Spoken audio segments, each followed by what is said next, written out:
Pastors Podcast, part of the Jesus Culture Podcast Network. And it's a new podcast that we're launching just with a heart. We are pastors that are talking about pastoral things to pastors and just a heart to come alongside all those that are really leading and in the trenches of the local church. We just believe deeply in you. We're grateful for you. You're the champions out there. You're the real MVP. And so we just want to come alongside you and talk about issues and really just kind of challenge and encourage and inspire you. Joined by co-host Nate Edwardson, who's a pastor of the Stirring in Redding, the other church in Redding. That's how, is that kind of the tagline on your website? That's the tagline, yeah. That's the tagline. Yeah. We're going to be talking about insecurity today, so maybe we'll touch about the other church in Redding. And a great friend, and Phil Manginelli, who pastors the Square. Not in Atlanta, in the Atlanta area, in Smyrna. Which every time I hear it, sounds like a Dr. Seuss book. Yep. Smyrna and Snellville and all of the Atlanta area. So great to have you guys. That's right. And we have with us, which we're going to jump into the topic today, and we have a guest with us, guest host. All of you would know her because she is podcast royalty.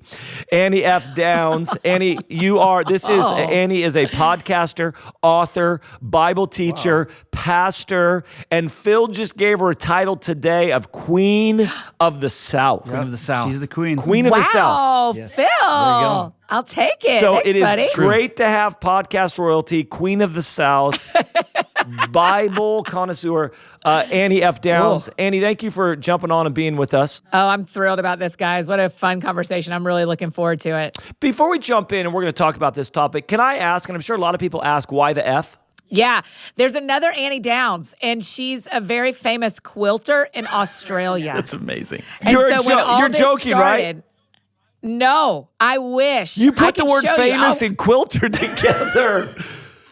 Right. Yeah, well, I mean, to a version of the world, to a portion of the world, she is incredibly well known. And in fact, when you look up like Annie Downs on Instagram, if you just do the hashtag, I'm going to show you. It's just quilting patterns. Look, it's like 6 quilting patterns and then me and a fan. 6 quilting patterns and people reading my books. But the big ones are all quilting incredible. patterns. So, what did you Annie think? F. What did you think when you were like, "Hey, I'm going to start getting out. I'm going to start launching a podcast and do social media," and you're coming up with your brand? Did you think like, "Dang it"?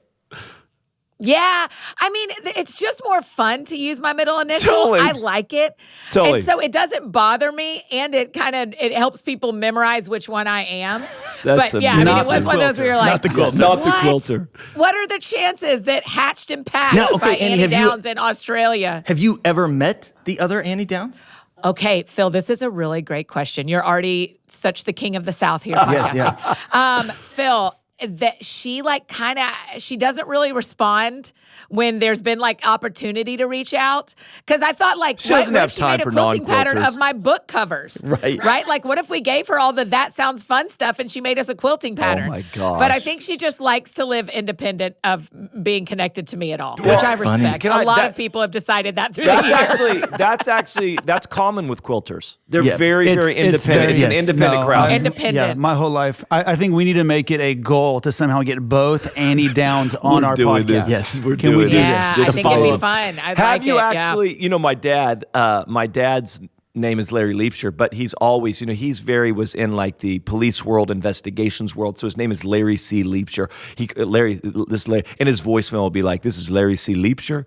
His cards, all that type of stuff. And I just called him the other day, got his voicemail. He's been retired for I don't know how long. And it's still, "You've reached Larry C. Leipsher." Like that. I think you could drop the C now, but that F's going to be with you forever is my point. You're going to be in your 70s. Forever. Yes. Even when I get married and get a new last name, I'm sticking with Annie. I love it. That's incredible. Well, listen, we actually are going to jump in. We're very excited actually to be talking to Annie F. Downs about this issue. The topic today is on insecurity. And, when we sat down and said, what are the things that we should talk about? We almost didn't do insecurity because it's not something we really feel we need to talk about personally. No. We feel that maybe other arrived. pastors, Yeah, would you someone agree else. with that? Other pastors Yeah. deal with the issue of insecurity. But I feel like I'm great in this area. But But in order to serve other pastors, maybe we should be talking about this. Yeah, I've heard about it. Heard about insecurity. I have friends who I've heard wrestle. stories. Lots of other pastors. I've never Never personally been insecure, but that's just me. So. But that's just me. I came out pretty mature and grounded. This is a big one. Annie, actually, you are going to be the guest in our first season because, and I say this because every episode that we've recorded so far has somehow come back to the issue of insecurity. Yeah. Yeah. Like pain is actually about insecurity. Worship is, all these things come back to insecurity somehow. And I almost thought we almost don't need to have an insecurity podcast. We're talking about it on every amazing. episode. But I think it's that big of a deal. Yeah. And I think the reason why we have such a passion to say, can we talk about this? Is one, I'm not sure we are talking about it. Yep. I'm not sure we're actually calling it out for what it is. But it seems like, and we're talking to people in ministry right now, in vocational ministry or bivocational ministry, some level. But this is that thing that somehow we don't seem to talk about, and it gets a pass because it gets results. So this is one of the things that I want to say sometimes, because we're in this mode of, we've got pastors that are burning out. We've got pastors that are falling morally. We've got that are committing suicide. Yeah. We've got pastors that aren't ending well. And it's like, hey, there's a broken structure that continues to perpetuate the same thing. And I just want to raise my hand and go, hey, any way we can just say, there's something broken here that we're not addressing. Yeah. And I think that the main thing is we have enabled, empowered, applauded an insecure generation of leaders. Wow. And this is the result that we get. And I think we're okay with them because they get results, in all honesty, because you can be driven. You can be a driven individual that builds a church, that sees people saved, that writes books, that has podcasts, and yet still be driven by a deep, deep sense of insecurity. And it looks good on the outside because you're getting results, but it's just unhealthy. So that's why I think. But can y'all put some words around, like, what for pastors that are pastoring every day or every weekend, what are the insecurities? What are you insecure about? Can you put some like actual topics for me? Because I'm thinking through mine as well, but I think sometimes the pass happens when we go, I bet everybody feels insecure, don't they? Let's pray. Yeah. Like let's nail some actual what are pastors insecure about today? Well, let's first just talk about how Annie is the podcast queen immediately, because we've had guests on that were not throwing out great questions. And so, well, first of all, thank you for upping our level of podcast. Here's what I'm insecure about, guys. Topic number one. What are the things that you're insecure about? What are the things that we're dealing with? Like there's the big things, the small things. I remember as a youth pastor, I'm insecure about the guy down the street who has a bigger youth group than I have. Yeah. Insecure about not being significant.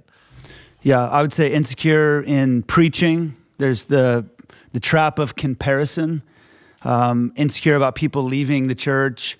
I think 2020 was a year that surfaced lots of those insecurities. Exposed them. Yeah. It really did. It exposed them. At the same time, it was a gift. It was a gift. Because we got to lead and face some of those insecurities. Yeah. Insecure about influence. Yeah. Not being accepted by other leaders. Yeah, all kinds of things. Not being accepted into a certain crowd or a certain realm. Sure, yeah. Yeah, and I think it's amazing how much it comes back to that piece of significance. It's significance for sure. There's this we live in a moment that says there is a version of pastoral ministry and leadership that is significant, and then there is a version of it that isn't. And then, the cascading realities of you guys, everything you guys have talked about in terms of comparison to other churches and social media, and my teaching style and my status and the size of my church and even my finance. There are hundreds of things that cascade from that one thing of we have allowed this kind of cultural moment to go. There is one vision of significance, and it basically is how well you're known, and how well how the impact that is having. But a lot of pastors, I think Annie's accurate with this. A lot of pastors aren't because this is going to sound horrible, but not a lot of pastors are realistic that I'm not going to be famous. Sure, but all of us are dealing with I'm insecure about my teaching ability. I'm insecure about my depth of Bible understanding and knowledge. I'm insecure about my leadership. I'm insecure. We're insecure about this. We joke about this. And Annie, you're a teaching pastor, so you'll get this. when you're teaching up there and then somebody gets up and leaves and they might be going to get their kid, they might be going to go to the bathroom, but you're like this is what's happening on stage as you're preaching, and somebody just gets up and walks out and it could be for 100 reasons, but you're already going like, what did I just say? And you're like, am I not bringing it strong enough? Is it not, do you not like it? And this is crazy. Like, I'm up on stage. I'm a grown man, right? I'm a grown man. I have a successful, I'm putting air quotes, have a successful ministry, have a successful whatever else, and yet still that's what's going on in my heart when I'm preaching to people, that when one person gets up, like, that's an issue. Or if there's a certain amount of people that don't show up, or if whatever else. And I think it's one of these things where we can kind of identify all of these pieces in their individuality and kind of talk about them in that kind of strength. But I think where it gets a little murkier and more real in people is that often what we have to recognize is we have mixed motivation at the same time. This is something that we've talked about before, right? Like, and this is where I don't think pastors are willing to own this. I want my church to grow because I understand two things are happening inside of me. I am in love with Jesus, and I desperately want to see people get saved. And I recognize a larger church makes me look better in people's eyes. And that's the honesty is that both of those things are coexisting in me and coexisting in 99.9% of pastors. And it's when the insecurity coexists with a true love that often what we do is we just go, well, I'm going to function out of this part of me that is genuine and act like that other part of me doesn't exist. And I think that's the place that gets really dangerous because then you basically, that's the insecurity that's fully tolerated. Annie, talk to us about that. I would have a handful of questions for you, Annie, around, how do we recognize insecurity in our life? Why does it matter that we actually deal with it? Why are we not dealing with it? How does it manifest in our life? What do we need to do about it? I would love to hear your thoughts, even as, you're in all these realms, and what are you doing to walk through this stuff with insecurity? Yeah, so I'll say up front that as a part of the teaching team at Crosspoint Church in Nashville, I teach once a quarter usually, maybe one or two more than that. And as a female who teaches, I face insecurities too of, are there men sitting out there who think I have nothing to say? Are there men and women out there who are thinking that this isn't biblical? And are going to make decisions about our church based on my feminine life, right? And so when it comes to those insecurities, I think part of the problem with insecurities is there always is some truth. Right? The reason you can find an insecurity is because there is a bigger youth group, or because there is a part of you that isn't the biggest church, and because there are people sitting out in the audience who don't think I should be teaching. Right? So it's not that insecurities just float in from some foreign place and you just can go, that's a lie, don't believe it. It's like, well, yes, there are lies in this, but the reason this even has a foot is because there's a piece of it that is true. Right. And what you're saying, Phil, that like two parts of your heart, we have to call what's true. Is that I want to teach because I want to represent Jesus on stage, and I want to teach because I want to be a woman on a stage and show them. Both of those live in me, right? And so I have to wrestle them. Banning, I would think, where do the insecurities come from, and what do we do with them? How do we fight them? If I'm understanding your question correctly. And I just think one of the things we need to remember as leaders in the American global church, there's probably people from other countries listening too, but my context, majority is the American church, is that everyone up there sees the rest of the American church. And we're all human. And so part of the insecurity is maybe 50 years ago, you didn't know what was going on in Reading. The truth.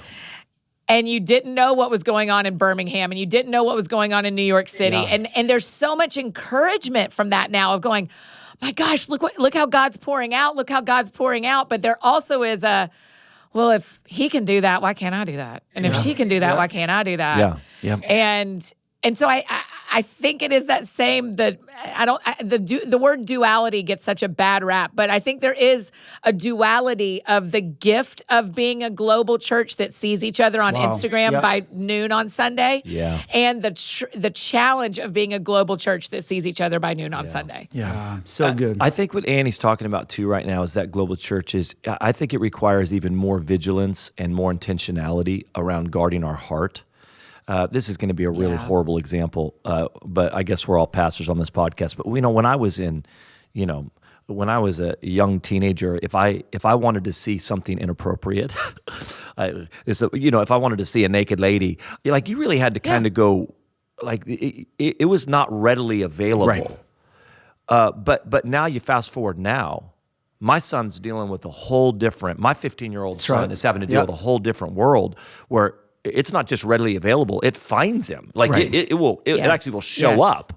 And I would say that it's the same principle with, when I was youth pastor, it's like I was having to deal with a guy down the street who was this youth group was a little bit bigger than me, and he was my friend. Right. I loved him. But now you just get on your phone after a Sunday and you're just scrolling through everything, and it's like that. It's all of these things are speaking to you that if you don't really be vigilant around some stuff and guard your heart, you have to be pretty intentional about it. And that's what Annie's talking about. That's the global church. It's amazing, right? I'm inspired, I'm encouraged. I have access to resources I've never had, and I have access to a ton of things that are telling me. I can see what everybody else preached on. I mean, that's the thing of 2020, right? Is everything was online. So I could watch all three of y'all and my pastor before the morning was done, and I never got out of my pajamas. And so I would imagine the insecurity and some of our pastors went through the roof knowing that their people may not have only been seeing them on a Sunday morning. I mean, it's the how many girls is he dating problem, right? When they're sitting in your church on a Sunday morning, that's the only church they're going to that Sunday morning. And then on that Sunday, they repost a sermon clip from another guy. Yes. Oh my God. Absolutely. Right. This is the real stuff, though. This is, I just know that for me, so much of my journey, even pastoring a church in between Jesus Culture and Bethel Church, has been facing the insecurities. Those moments, those triggers become gifts to us because they expose something deep in our soul if we can actually look deep enough within. And so for me, I remember a season I came into, a very painful season, where, that the story in Luke 15, I've always seen myself as kind of the young son who came home and I had a wild, rebellious season. I came home, I encountered Jesus, I got a heart for God, I became a pastor. And in this season, I kind of went from young brother to the older brother. And there was a season where I started to deal with waves of comparison and beginning to get my eyes off who I am and put them on, who others are. And I remember the season where I became angry, I became jealous. There was even a moment, I don't know if I've told you this, Banning, a moment where, are we about to get real on the podcast? We're about to get real, man. So when this happens. My spiritual dad. Confession? Yeah, this is confession. All right, listen. My spiritual dad invites you to come speak at one of our conferences. Okay, so I'm in this conference. I'm already dealing with the pain of feeling like not enough. I should laugh. I'm already dealing with some anger, and I'd never been angry before. But I'm jealous, and I'm honest. I'm just feeling like I don't have what it takes as a pastor in the city, and you come and speak, and he gets up and he introduces you, and he says, Banning, one of my favorite preachers on the planet, a young voice for a generation. Every word he spoke to you were the words I longed to hear that he had never said about me. This is my own spiritual father. And I felt so exposed and upset. I actually walked out of the conference. I don't even know what you preached on. I've known you for a long time, and I don't know if if I've ever heard this story. I waited for the moment, Banning. This is it. But it wasn't about you. It was Yeah, about totally. me. And for me, the journey, I actually, months later, I had this encounter with the Lord one night. I was so done with being the older brother. And I remember this moment, I was praying, it was about midnight. I sensed the presence of God in the room. In this moment, I had this encounter with the Lord where he said, you've been the young son, you've been the older brother, but now become the father. Yeah. And I honestly, I felt the, like one word from the Lord, one identity encounter. Because at the end of the day, the insecurity was because I forgot who I was. Yeah. And I started, like, there's something about insecurity that distracts you from what's on your own life. And when you become secure in the word of the Lord for your own life. So for me, walking more in that father calling, like fathers are secure in love and older brothers are not. And there was an encounter, and not that I haven't, wrestled with insecurity, but it was a defining moment for me that the Lord actually reminds you who you are. Yeah. I think the thing I love about what you're saying, Nate, is because if we don't actually allow God to meet us in our insecurities and walk us through them, you actually you put a lid on your future in terms of you can grow in Jesus and where you can go. And I even, I love the Bill Johnson. Extremely unhealthy fruit that comes. No, extremely. And I love the Bill Johnson quote. It's actually one of the things that has most marked my life. He said that all insecurities are just false securities exposed, right? Yeah. And this vision of realizing what is happening in the midst of insecurity is God is putting this invitation into real security. And I even know for me, probably the most insecure pastoral season of my life was the first year of church planting. And I remember... I'll do it. We'll do it. In fact... Plant a church. Plant a church. Hey, think about the people that planted church in 2020. Yeah.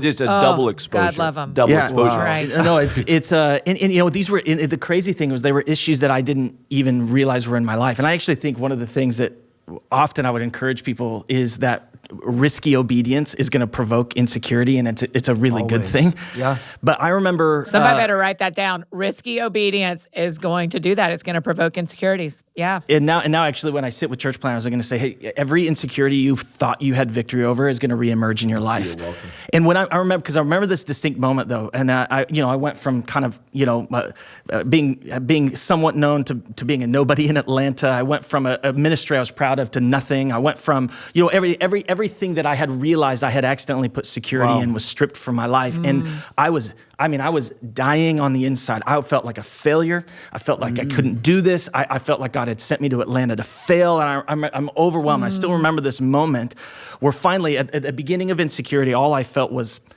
self-misery, right? Like it was this woe is me. Yeah. But then there was this sudden realization. I remember walking around this coffee shop in my city, and then suddenly the words came out of me, which I remember saying to Jesus, I've lied to you. I've told you my entire life you're enough for me, and you're not enough for me. You plus being known is enough for me. And it was this moment of realization and repentance of like, I have placed something next to you to satisfy my significance. And I would not be the man I am today if the Lord had not exposed to me something I didn't know was in me. And I actually think, and then now I realize it wasn't just that God sent me to Atlanta. He sent Atlanta to me because he had to confront this insecurity in me for me to become the person he wanted me to be. Don't you feel bad for your people sometimes whenever you're just like, I think that the Lord's just been teaching me this past year more than you? Annie, what is it that you're doing? Because I think our heart here and your heart is to really say, hey, can we stop and be honest? This is one of our big things. Can we just stop and be honest for a second? That not everything motivating you is healthy, and that we're actually in this mode sometimes of being motivated by unhealthy things, insecurity being one of them, need for significance. And I believe, Annie, what you said, that this global world means we've got to be vigilant. What are you doing? What's your advice? What are you doing personally, or what's your advice to people? And listen, you're in a lot of different realms. Podcast, author, you have a lot of people to compare yourself to. You have a lot of people that you're interacting with, even on your podcast that you're bringing in. What are you doing to protect your heart, to guard your heart, to make sure that what Phil said is like, Jesus is enough for me? Yeah. Well, I think for starters, it's having community that knows this is true about me. Yeah. I mean, Banning, this is true about me. Phil, this is true about me. I mean, like, and giving people permission to see it and say it. The first conversation Phil and I had, he had a correction from the Lord for me. True, Phil? True. Phil he was deeply concerned. I mean, the Lord was deeply concerned. Yes. He was like, I need Phil to go tell Annie right now. Wow.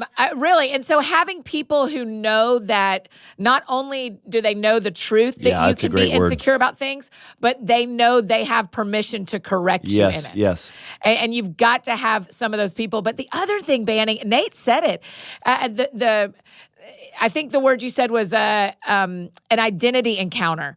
Is once you have an identity encounter with Jesus and he lays out your lane, I wish someone would try to tell me to get insecure about what I'm doing. Yeah. Right? Like, That's right. I know my lane. No one else is in I'm not trying to race anyone. I'm trying to finish. And that is what this podcast is about, is we keep losing.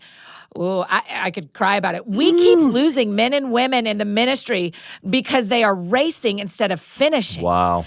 And I have got to finish. Someone asked me this week. It's a great word. He said in an interview, he said, how come it feels like you don't care if you're cool. You only care about Jesus. And I was like, well, here's the difference. I actually think I'm cool. So I get both. I get both because I am so sure of my lane. I am so sure that God made me just like this. And I have a lot of faults, and I have a counselor that I pay a lot. I mean, I've bought her a boat at this point, right? Like, I mean, I have a lot of pastors who speak into my life. I have a lot of leaders who are allowed to tell me when I'm wrong, and they do. But when you know your lane and when you keep refining your lane, the enemy gets silenced because he comes up to the edge of your race and he says, look over there. And I go, I hear you. It's not that I don't hear you. Yep. I hear what you're saying, but you've forgotten that I'm trying to finish. And so I don't have time to really slow down and listen to you because I'm trying to finish here because I want to be 90 and still running. Yeah. And that is my concern for our friends who are leaders is the ones who aren't finishing. Every time we lose one, that is my conversation with the Lord is, how do I finish? How do I finish? Gosh. I don't want to get taken out in the middle. And it's by running your lane. See, listen, I love this. That's the book title right there, right? I'm not trying to race anyone. I'm just trying to finish. And you're right. This has been, and maybe why we're talking about this, my heart is so grieved when I'm not seeing people finish or finish well. Yes. And I just, yes, I love that. I'm not trying to race anyone. Yeah. And your lane, we talked about this, just at the end of our life. Like, what are we really going to care about? Do my kids love Jesus? Are they following God? Do my grandkids love Jesus? Like, did I do what I was supposed to do? Not that I win. Yeah. Did I just do what I was supposed to do? Man, Annie, that's so good. Annie, how do you recognize? Because there's a lot of people, and I will say this: I think that leaders have created this culture. We continue to put really insecure people up on stage. We continue to applaud the wrong thing. We continue to be impressed by things that, rather than just being impressed by people running their race, we're impressed by people winning. Right. We're impressed by how many followers they have and how many books they've sold and all this type of stuff. So I think that we perpetuate this. But Annie, the people that are listening right now that maybe haven't stopped in being honest, aren't looking at what motivates them, what's your advice to them to really figure out, am I running to win or am I just running to finish? Like, how do I look at my life and figure that one out? I think part of it is that you don't have to plan for your race to look like anybody else's. Yeah. And so even some of our, like you were saying, Nate, even some of our fathers and mothers in the faith, our race is not going to look like theirs. Yep. Like even some of the people I've looked up to the most the last 2 generations didn't have Instagram. Right? So their race isn't going to look like mine. And so I think part of it is recognizing and this isn't something I don't think, y'all can all 3 correct me for sure. I don't think this is something you can sort out in 10 minutes of thinking. I think this is a journey of man, I need to refine the edge of this race. And my race actually turns here. And because to me, finishing my race is not mean getting more famous and more books and all these things. Yes. I don't know how it finishes, but I know the voice of God. Yeah. And so I know when he's telling me something and what that turn could look like. And so I think that's part of it is open up your life and yourself to other leaders and to other friends and say, hey, I'm really trying to define why God made me because I'm the only me. And I'm really trying to define that. Why do you think God made me? Yeah. And just start these conversations. Yeah, Phil? Is that what you think? Yeah, well, I think because I think the genius of what Annie's saying is, at the end of the day, the only thing that actually is going to have authority over insecurities is identity, right? It's identity. Yeah. But what we miss about that is we kind of then go to this idea of like, well, then I can just think it into existence, or I can have this single moment, and instead of realizing that actually we have to, as leaders, we have to learn how to constantly reinforce our identity and significance in Jesus all the time. And I actually think this is why the spiritual practices of insignificance are so important. If we're a leader and you are not actively doing spiritual activity that is secret, and I think that this is part of what Jesus demonstrated, what Jesus invited us into. I mean, this is what Sabbath is about. This is what the hidden place is about. This is what the secret place is about. This is what, we have to realize there is a whole list of spiritual works that are the spiritual activities of public insignificance. And I believe they are actually the key that constantly reinforces that identity back to what it's always supposed to be. But because we've abandoned those, because that's not going to make me more famous, that's not going to grow my church, that's not going to make me more liked, I can't impress anybody with it. The truth is we have abandoned those practices. Which is just arrogance. It is arrogance. My wife called me out. This was a few years ago, but, and she's talking about what we would call truth tellers in our life, people that, are able to come tell us the truth. I was not wanting to meet with some people. I was just like, I don't want to meet with them. Like, I'm a pastor. Like, I don't want to meet with them. And I was avoiding it. And CJ pulled me aside one day and she said, hey, like, I don't know what that is, but that's not you. And that just feels arrogant. That somehow meeting with those people is below you or something. Wow. Yep. And she goes, that's never how I've known you. And it was interesting. I went back to the Lord and thought, oh my gosh, I've totally pride's kind of crept in this thing, but pride that doesn't, that makes us go after things that we feel are significant. Yeah.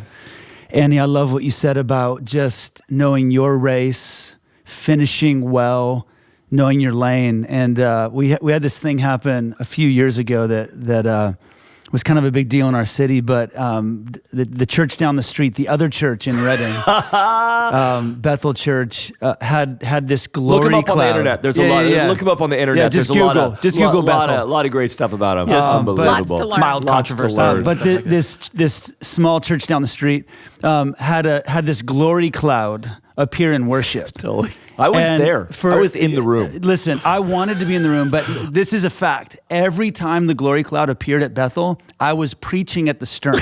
I'm convinced somehow there's a connection there. The Lord just didn't hit his target. He's not good at it. He's like, I tried to hit you. I missed. I was coming for you. I missed each time. Right. I'm preaching and I'm getting texts from friends going, dude, you got to get over here. There's a glory cloud. And this cloud kept appearing in worship. And so when a glory cloud appears at the church across town, but not yours, right. You have to ask God why. And definitely people are, flooding out of your worship service to get to the worship service across town because God's actually showing up. And so the amount of insecurity, and I remember just asking, I went into prayer. I just said, God, help me understand what's happening here. And I remember this moment. I had this moment with the Lord that was so significant. He said this. He said, Nate, everything you've asked me for, I've given you. You asked me for a city. Wow. You asked me for a generation. You asked me for a house of prayer. You've asked me for a creative expression of the church. Everything you've asked me for. And he said to me, you never asked me for a cloud. And I realized that really it was misdirected. I've never wanted a cloud. It's never what I've asked God for. And there was something significant in God, not even speaking to the other thing, but reminding me what's on my life. Yeah. And Yes. and that moment, whatever we call it, identity encounter, or this is what I put in your life, the word of the Lord for me actually set me free to celebrate the glory cloud around the street. Because I think that's the test of passing the test of comparison or insecurity is, can I actually celebrate with others? Yeah. Can I celebrate when there's something that happens in your life or in another church, and I actually can applaud it, and it no longer exposes insecurity in me because I'm so secure in what I'm doing that I can get behind what's on your life. It's interesting because this is, I'm just, we're going to have a whole another podcast now on the glory cloud, though. We're going to have a whole nother podcast on to talk through to talk about what the glory cloud is and what all that is. But I love the concept of just being in your lane. And I think that it comes back to why this matters so much, because when we function out of insecurity, we're not actually building what God has asked us to build. And I think what we all know, here's the sad truth. What we all know is that you can build a successful looking large ministry in the midst of insecurity, but you can't actually build what God has asked you to build. And here's if you're not secure. And here's my fear for myself first and foremost, but my fear for a lot of people is that they'll live this life with a vision of success, and they're going to stand in front of Jesus one day and realize they didn't build what they were supposed to build because they actually did everything they did to look good to their friends and not to please the Father. And that's a fear of God needs to come back on leaders. This is what Phil always brings back to a fear of God, doesn't it? Always. fear of And God. repentance. Every I'm like, episode- Phil, I get it. Repentance. I know, Phil. Every episode we talk, he somehow brings it back to, we will stand before the judgment seat of God one day. It's- Will it be hay and stubble? He knows his lane, Banning. He I knows his know lane. his Someone's got to lane. remind us. I agree. I think what Annie is talking about, and maybe talk a little bit more to this, Annie, of when I know my lane, what I'm finding as I'm getting older is, one, I'm a little bit slower. And I say this from this standpoint, as so much of my driven before was because I'd write a book and somebody else would write a book similar time, and then they'd write a second book. And I'm like, I haven't even written a second book yet. Do I need to go write a second book? Should I have been written a second book yet? And it was less about obedience and more about the comparison thing. But I find myself, so that's one, I'm a little bit slower, I find myself, because I just want to do what he's asking me to do. But when my life begins driven by obedience, not just vision, and that's the thing, that's the lane issue for me. Wow. And I don't think vision's bad, I guess, because I preach vision, I'm for vision. I think vision is biblical. But man, when I'm just vision driven and not obedience driven, being in your lane is more, I would say, is less vision and more obedience. Right. I just want to do what God has called me to do. That's what I want to do. At the end of my life, I just want to be obedient. And I think so many people are like, they've got vision and they want to go after vision and they want to build this thing and they want to do this. And I somewhat want to begin to just get people to come back to just do what he told you to do. Yeah. How about we just do that? Yes. How about we just do what he told us to do and just be happy with that? But if you're not sitting in those secret disciplines, if you're not resting and having a Sabbath, if you're not spending time with Jesus that you're not posting about, you can't hear him because you haven't made space, right? Yeah. And Banning, one of the things you said, I'm over here taking notes like crazy, is that that's an arrogance thing and a pride thing. And I think you're really right. But I also think our insecurities keep us from doing the secret disciplines with God. Yes. Because we think, I can't take a day off. What if they get ahead? I can't take a day off. What if my book doesn't sell? I can't take a day off. Yes. What if I don't get what if someone needs to hear the gospel on a Saturday and I didn't post it on Instagram, right? And we have got to shift that and out of our security, get into those secret disciplines so we can hear what obedience is so that it matches the vision that he's given us. Yeah, that's exactly right. How do you avoid the more syndrome? Because you're an intriguing, you're an intriguing one. You are an overachiever. Are we allowed to say that Annie F. Downs is an overachiever? I think both Annie Downs are overachievers. Annie the quilter is as well. Yes. Annie the quilter for sure is an overachiever. But author, teacher, podcaster, things have really grown for you. And I'm assuming there is voices, well-intentioned voices that are like, take advantage of the moment, do this, put this thing out now, you're hot at this moment. Like all of that type of stuff. Yeah. How do you stay in the lane obedience part, even when there's favor, when there's a lot of stuff, when there's a lot of voices, a lot of opportunity, and not every pastor would fully understand this, but what have you done to not fall into that? Just, I got to go more. Well, I have fallen into it, is the thing, is that I know what it's like to fall into that and realize you are achieving outside of what God has for you. Yeah. You know? And so I feel like you and I had this conversation. There was a conversation that God was spinning in me summer of 19, where I was calling my pastor friends and leaders and going, can I achieve beyond what God has for me? Is that possible? And if so, how do I know? I mean, because I was like, I need to know if I can go too far here, if I can get to anything here. And so I was asking that question, but Banning, part of that is that I pay attention to the questions that circle in my mind. Yeah. And I started going, wait, there must be something to this question that I need to find the answer. But man, I've screwed up as much as I've done it right, I would say. But part of it now is that I identify as a 7, as you know, so does Phil. But I have a very strong Enneagram 8 wing.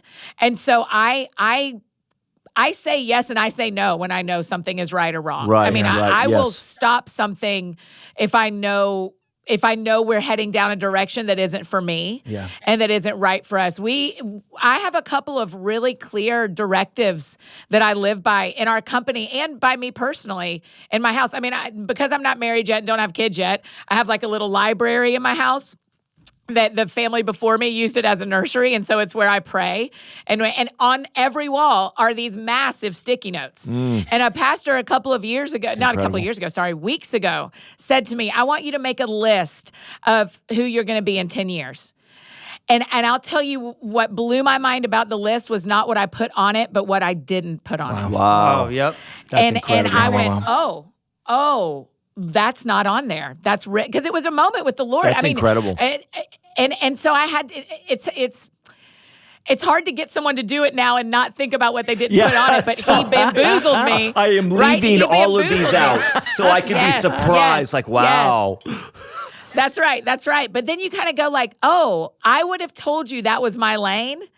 And I'm not seeing that in 10 years. It doesn't mean that God won't do it. Yes. But it does mean that when I sat in a discipline with the Lord, invited by another voice, and said, where do you think this is going in 10 years, Lord? He only gave me 4 things. That's powerful. And so you go, okay, there will be more and there may be less, but I'm going to go after those 4. And so for me, I mean, Banning, I can't overemphasize. It sounds silly talking to all pastors. I can't overemphasize reading the Bible. Yeah, really. And just praying. I mean, just read the Bible every day. Just every day read the Bible. Yeah. And you will know. You will know your lane. You will learn it. Yeah. And I think the sad thing in the middle of Jesus' promise in John 15 is that actually things you do that are not in him won't last.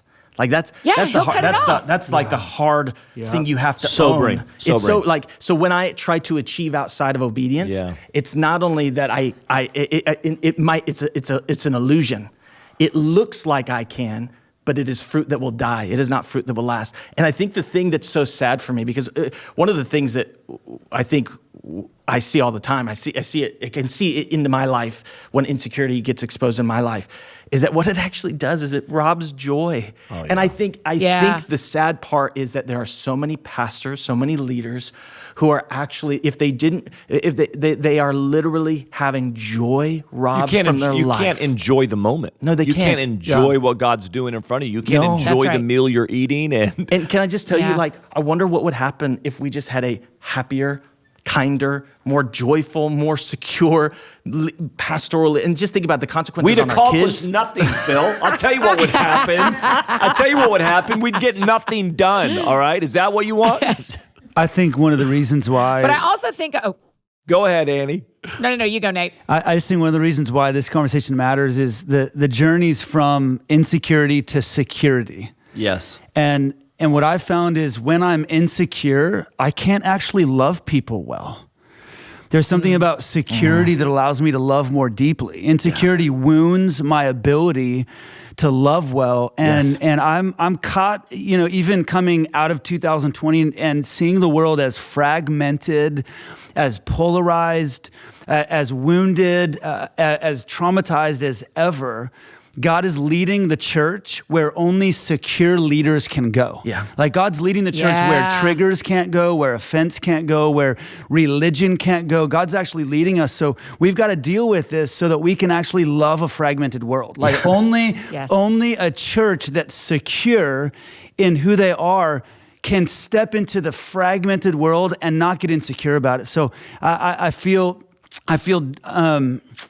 excited about where God wants to lead us in really loving the world well. And I actually just preaching through the life of David right now, and I literally stole a line from our conversation. It's this, which is you cannot love people or lead people if you are afraid of people. Yeah, that's and ultimately that's an insecurity piece. And I agree with that. That's right. I think insecurity causes us to fear people, and I can't love people if I'm afraid of them. Yeah.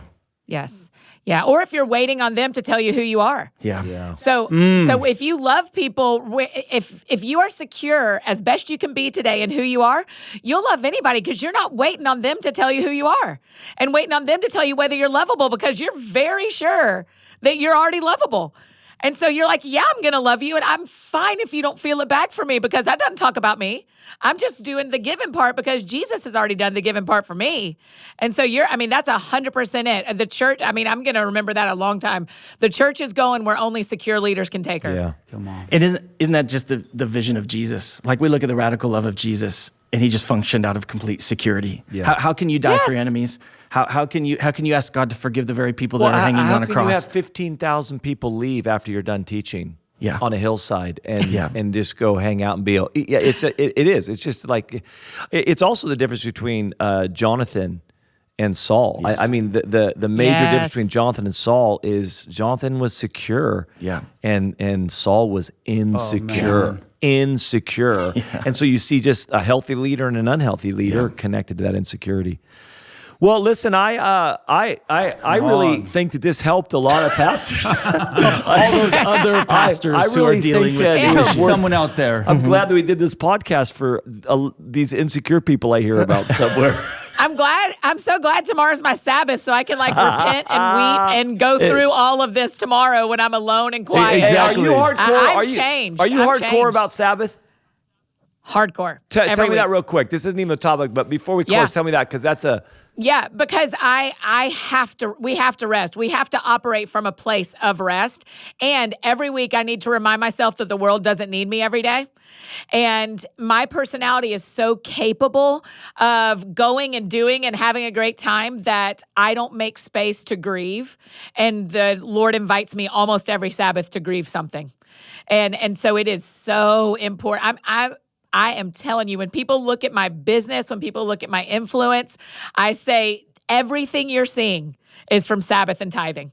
It's because God has taught me over and over again that when we give to Him, I can't even get going on it, but I don't work 7 days a week. I don't even work 6 days a week. We work 5 days a week. Yeah. And the Lord is doing in 5 days with His words and His message out of here so much more than I could do if I worked every day. It's laughable. Yeah. It's laughable. Wow. Listen, I really do think that we probably we're going to do in season 2. Sabbath absolutely needs to be one of the things. Sabbath and Annie Downs the quilter. Yes. Yeah, for sure. I'm telling you right now, if we don't get Annie Downs the quilter on this podcast, I don't. Because I know. Listen, if we don't get Sabbath. pastors resting, we're not going to finish. Exactly. Sabbath, That's it. quilting. Pastors have got to rest. It is because I think it is a fascinating question to wonder how much there is a connection between this massive movement of insecurity and our basically rejection of Sabbath. Yes. Yeah. Come Phil, on. we don't have time. I know. The episode's over, Phil. Don't start me. So I think a second episode would be fantastic. That's amazing. I'm in already. I'm in. I'm already intrigued. This is the teaser for season 2. There it is. This is the There you go. teaser. Annie F. Downs, we sure appreciate you jumping on and being a part of this. We love you, really Annie. do. And I just Man, I'm so thankful rich, for y'all. so rich what you bring. And Yeah, it was amazing. And we really are. I mean this, that we're cheering you on. We're so encouraged by what God has done through you and just the influence, the impact you're having on people's lives, and really incredible. So thanks for jumping on and being a friend of all of us. So we'll do it again. Thank y'all We're going to for have to do it leading me. again now. I wouldn't do this without you. Yeah. We're going to have to do it again. I'm grateful. So, all right, guys, listen, for all of you that are watching on YouTube or listening on one of the podcast platforms, make sure you like, only if you actually like it and if you give it good stars. If you're a 1-star reviewer, then just don't leave a review. That's my philosophy in life. Yeah. That's just my philosophy keep it to in life. yourself. Just keep your negativity to yourself. We're going to have a season 2. We're going to have, out of this conversation, now season 2 is going to have an episode on the Sabbath. Yeah. Season 2 is going to have an episode on what the heck we were talking about with the glory cloud. Yep. That's good. That's going to have to be there because that's a whole nother one. And I was there in the room, and it was pretty profound. But so anyways, thanks for joining us, man. We're just so for you guys. Look forward to hanging again.